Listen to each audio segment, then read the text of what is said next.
இயேசுவின் ஜெயம். Praise Lord my dear brothers and sisters. இந்த நாள்லயும் ஆவியானவர் உணர்த்தின காரியம், நான் உள்ளவனா இல்லாதவனா. ஆவியானவர் உணர்த்தின வசனம் லூக்கா எழுதின சுவிசேஷம் அதிகாரம் 19 வசனம் 26. அதற்கு அவன், உள்ளவன் எவனுக்கும் கொடுக்கப்படும், இல்லாதவனிடத்தில் உள்ளதும் எடுத்துக்கொள்ளப்படும் என்று உங்களுக்கு சொல்லுகிறேன். For I say unto you that unto everyone which hath shall be given, and from him that hath not, even that he hath shall be taken away from him. Luke chapter 19 verse 26. எனக்கு அன்பானவர்களே, இந்த இடத்துல என்ன வாசிக்கிறோம் அப்படின்னா, அங்க சொல்லப்பட்டுள்ள காரியம், உள்ளவனுக்கு மேலும் அவனுக்கு கொடுக்கப்படும், ஒருத்தங்கிட்ட இல்ல அப்படின்னா அவங்கிட்ட இருக்கதையும் எடுத்துக்கொள்ளப்படும் அப்படின்னு இந்த இடத்துல நம்ம வாசிக்கிறோம். நாம் இந்த நாட்களில் என்ன மாதிரியான சூழ்நிலையில் இருந்தாலும் சரி, நாம் உள்ளவர்களைப் போல இருக்கிறோமா அல்லது இல்லாதவர்களாய் காணப்படுகிறோமா? நம்ம கொஞ்சம் யோசித்து பார்க்கணும். அதாவது கொஞ்ச நாளைக்கு முன்னாடி எனக்கு நல்ல ஞாபகம் இருக்கு, கொஞ்சம் சின்ன பையனா இருக்கும் போதெல்லாம் அந்த கவர்மெண்ட்ல சென்செக்ஸ் நிறைய எடுப்பாங்க. அப்ப வீட்டுல யாரெல்லாம் சம்பாதிக்கிறா, யாரெல்லாம் எவ்வளவு சம்பளம் வாங்குறான்னு கேட்டா எல்லா வீட்லயும் அரௌண்ட் 10% கூட சொல்லுவாங்களான்னு எனக்கு சந்தேகம் தான். ஏன் அப்படின்னா, நம்ம கிட்ட இருக்கு அப்படின்னு கவர்மெண்ட் கணக்கு காட்டியாச்சுன்னா கவர்மெண்ட்ல இருந்து எதுவும் சலுகை வராது. மாறாக என்கிட்ட இல்ல அப்படின்னு ஒரு சென்செக்ஸ்ல கொடுத்தாச்சு அப்படின்னா நிறைய சலுகை கிடைக்கும் அப்படின்னு. அதாவது உலகத்தினுடைய பிரின்சிபல் என்ன அப்படின்னா, இல்லாதவனுக்கு கொடுக்கணும். ஆனா இங்க என்ன எழுதப்பட்டுள்ளது? இயேசு கிறிஸ்து சொல்ற ஓமையில சொல்றாரு, உள்ளவனுக்கு தான் மேலும் கொடுக்கப்படும், இல்லாதவனிடத்திலிருந்து உள்ளதும் எடுக்கப்படும் அப்படின்றாரு. எனக்கு அன்பானவர்களே, எவ்வளவு பெரிய கான்ட்ரவர்சி பாருங்க. இன்னைக்கு உலகம் ஒரு பக்கம் இல்லாதவனுக்கு கொடுக்கணும்னு சொல்லுது, மாறாக இங்க இயேசு கிறிஸ்து சொல்லுகிறார், ஒருத்தன்ட்ட இல்ல அப்படின்ற காரியத்தை நீ பார்த்தன்னா அவங்ககிட்ட இருக்கதையும் எடுத்துரு அப்படின்னு. இங்கே இயேசு கிறிஸ்து எது உள்ளதாக எது இல்லாததாக குறிப்பிடுகிறார்? நம்ம கொஞ்சம் யோசித்து பார்க்கணும். அவர் சொல்ற ஓமையில என்ன இருக்கு அப்படின்னா, ஒரு மனுஷன் தன்னுடைய வேலைக்காரங்க கிட்ட கொஞ்சம் காசு கொடுத்துட்டு போறான். திரும்பி கொடுத்தவங்க கிட்ட கணக்கு கேட்கிறப்போ ஒருத்தர் சொல்றான், நீங்க கொடுத்ததுல நான் 10 பணம் சம்பாதிச்சுட்டேன். இன்னொருத்தன் சொல்றான், நீங்க கொடுத்ததுல 5 பணம் சம்பாதிச்சுட்டேன் அப்படின்னு. இன்னொருத்தன் கடைசியா ஒருத்தனை கூப்பிட்டு கேட்டதுக்கு அவன் சொல்றான், நீங்க பயங்கரமான ஆளு, நீங்க நாங்க நினைக்கிறதுக்கும் மேல யோசிப்பீங்க. சோ நான் என்ன பண்ணிட்டேன், அதை பத்திரமா வச்சுட்டேன், அப்படியே அது என்ன இருக்கு அப்படின்னு கொடுக்குறான். எனக்கு அன்பானவர்களே, இங்க என்ன நடக்குது அப்படின்னா, அப்பதான் அந்த எஜமான் சொல்றான், இந்த ஒண்ணுமே இல்லாமல் வைத்திருக்கிற இவங்கிட்ட இருக்க காசை எடுத்து 10 பணம் வச்சிருக்கவங்கிட்ட கொடு அப்படின்னு. அதனால்தான் அந்த இடத்துல சொல்லப்பட்டுள்ளது, உள்ளவனுக்கு 10 உள்ளவனுக்கு இந்த ஒன்னும் சேர்த்து கொடுக்கப்படும், இல்லாத இவனிடத்திலிருந்து அவங்ககிட்ட இருக்க ஒன்னையும் பிடுங்கிருவோம் அப்படின்னு சொல்லப்பட்டுள்ளது.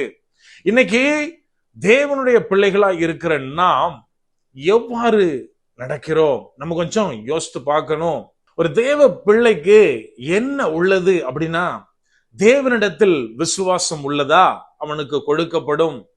தேவன் எங்க போனாலும் என்னை பார்க்கிறார் அப்படின்ற எண்ணம் உள்ளதா, அவனுக்கு தேவனுடைய ஆசீர்வாதங்கள் கொடுக்கப்படும். சர்ச்சில் மாத்திரம் நான் பரிசுத்தமா இல்ல, இந்த உலகத்திலும் போய் நான் பரிசுத்தமா இருக்கிறேன், பரிசுத்தமா இருக்க வேண்டும், தேவனை போல் நான் வாழ வேண்டும் அப்படின்ற எண்ணம் உள்ளதா, அவனுக்கு தேவனுடைய கிருபை கொடுக்கப்படும். இதைத்தான் இந்த இடத்துல சொல்லப்பட்டுள்ளது. எனக்கு அன்பானவர்களே, ஆனா நம்ம என்ன பண்ணுவோம் தெரியுமா?